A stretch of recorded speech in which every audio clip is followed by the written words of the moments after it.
میرے عزیزوں، آئیے ہم آج خدا کے بندہ سے عید قیامت المسیح کے حوالے سے کلام سنیں گے۔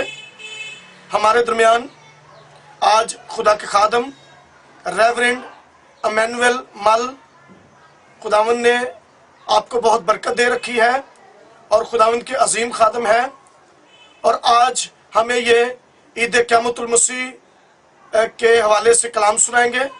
تو آئیے ہم خدا کے کلام میں سے حوالہ پڑھیں گے۔ متی کی انجیل اس کا 28واں باب اور پہلی آیت سے لے کر چوتھی آیت تک تلاوت کریں گے۔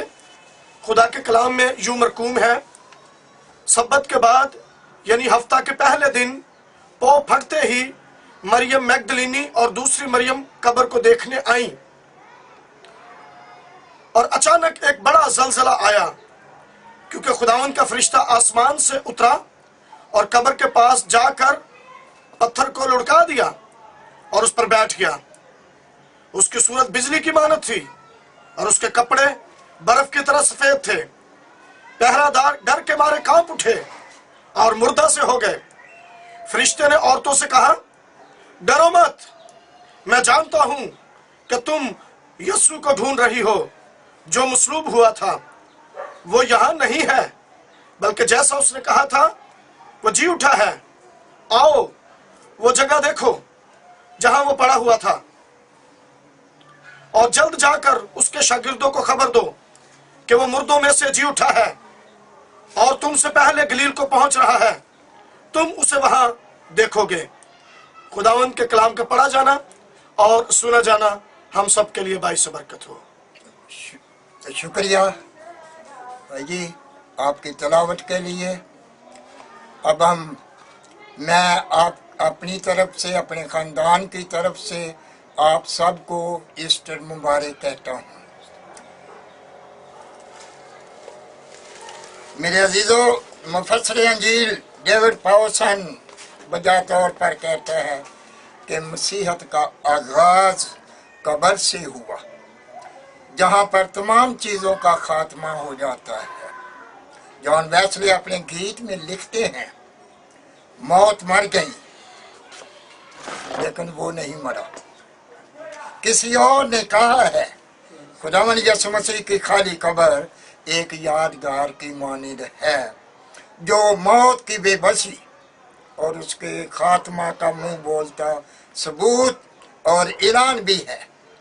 خداوند یسوع مسیح نے تعلیم دیتے ہوئے اکثر مصلوبیت اور جی اٹھنے کے بارے پیشن گوئیاں کی تھیں۔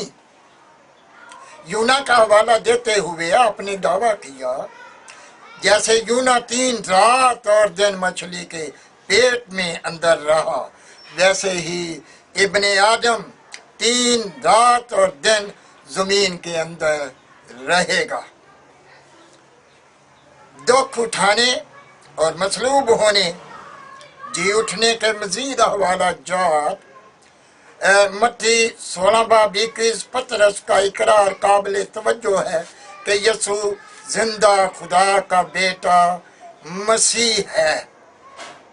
ملک فلسطین میں دستور تھا کہ لوگ 3 دن تک عزیز و اقارب کی قبر پر جایا کرتے تھے، اس اعتقاد کے ساتھ کہ روح 3 دن قبر کے چوگرد چکر لگاتی رہتی ہے، لیکن چوتھے دن پرواز کر جاتی ہے، اور یہ بھی کہ چوتھے روز جسم سڑنے، گلنے اور تحلیل ہونے لگتا ہے تو روح عالم رواح کو پرواز کر جاتی ہے۔ دیکھیں یونا کی انجیل 11ویں باب کی 17 سے 44 آیت تک پڑھ کر دیکھیں۔ مرکز 16 باب 11ویں آیت، اتوار کے روز قبر پر خوشبودار چیزوں کے ساتھ آئیں۔ متی 28 باب 2 سے 5 آیت تک ہم دیکھتے ہیں۔ پھر لوکا 24 باب کی 10ویں آیت میں بھی کہ یہ چیزیں یسوع کی لاش پر لگائی جائیں۔ مرکز 16:1 میں حقیقت تو یہ تھی کہ وہ زندہ نہیں بلکہ مردہ یسوع کا دیدار حاصل کرنے کے لیے آئیں۔ میرے عزیز، اور بائبل بیان کرتی ہے کہ ایک فرشتہ نمودار ہوا اور کہنے لگا ڈرو مت۔ یہ اس وقت خواتین سے کہا گیا تھا جب وہ قیامت المسیح کے دن صبح سویرے قبر پر آئیں۔ وہ یہاں نہیں ہے کیونکہ وہ جی اٹھا ہے۔ متی 28:5-6 وہ اپنے دعویٰ کے مطابق ہاللویا لکھا ہے، ہاللویا۔ وہ اپنے دعویٰ کے مطابق جی اٹھا۔ فرشتوں کا سنبھالیا جملہ اسی تصور اور خیال کی ترجمانی کرتا ہے۔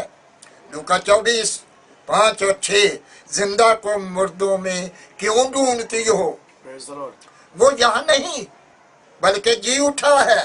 یہ تصور، یہ خیال عوام الناس کا ملک فلسطین میں عام تھا، اور دستور تھا کہ 3 دن تک وہ عزیز و اقارب کی قبروں پر جایا کرتے تھے، لیکن جب چوتھے دن تک قبر کے ارد گرد اتوار کے روز قبر پر خوشبودار چیزوں کے ساتھ وہ مردہ یسوع کی لاش دیکھنے کے لیے آئیں تو انہوں نے ایک عجیب نظارہ دیکھا۔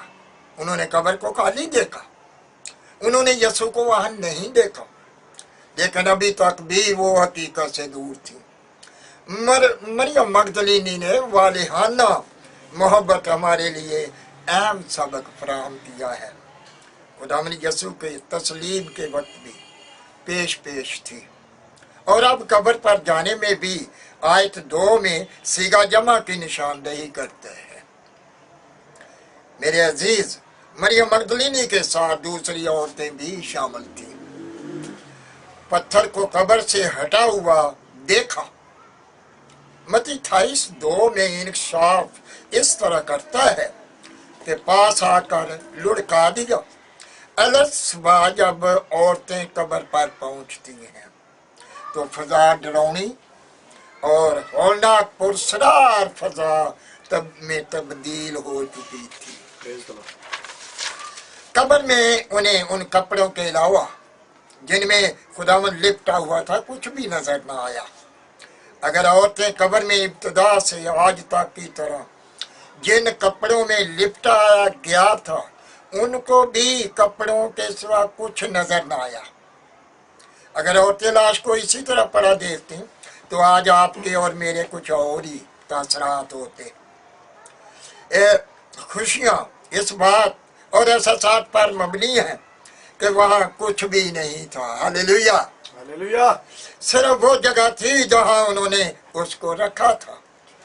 اور لوکا 24 باب کی 4 آیت سے 8 کے مطابق 2 فرشتوں کو دیکھا، ہاللویا، جنہوں نے یہ بشارت کی خوشخبری ڈرو مت، اس کو مردوں میں سے مت ڈھونڈو، وہ جی اٹھا ہے۔ ہاللویا۔ ہاللویا۔ ہاللویا۔ خداوند کی کہی ہوئی باتیں انہیں بتائیں اور یاد کرائیں جو ان کے دلوں، روحوں، سوچ، فکر اور ایمان کی تبدیلی کا سبب بن گئی۔ ہاللویا۔ پریز دی لارڈ۔ خداوند تیری تعریف۔ ہاللویا۔ چٹان میں کھودی گئی قبر کو وزنی پتھر کے ساتھ باندھ دیا جاتا۔ عام معلومات کے مطابق اندازاً 1.25 ٹن کے قریب بتایا جاتا ہے، اور گاڑی کے پہیہ کی مانند تھا۔ مقدس مرکز کے مطابق وہ بہت ہی بڑا تھا۔ ڈھلوان ہونے کے سبب قبر کو کھولنے کے لیے واپس لڑکانا آسان نہیں تھا۔ اس کے علاوہ قبر پر شاہی حاکمانہ مور ٹوٹ گئی، ہاللویا۔ ٹوٹ گئی، مجرمانہ فیل تھا، اور حکومتی اہلکاروں کی موجودگی میں حکومتی ہٹ کو چیلنج کر دیا گیا، مترادف فیل تھا۔ لہذا عورتوں کے دل میں خدشہ تھا کہ ہمارے لیے قبر کے منہ پر سے پتھر کون ہٹائے گا، کون ہٹائے گا۔ عورتوں نے پتھر لڑکا ہوا دیکھا۔ پتھر کس نے لڑکایا؟ متی رسول اس معمہ کو متی 28:2 میں بیان کرتا ہے۔ اس پتھر کا ہٹایا جانا شاگردوں اور دنیا کے لیے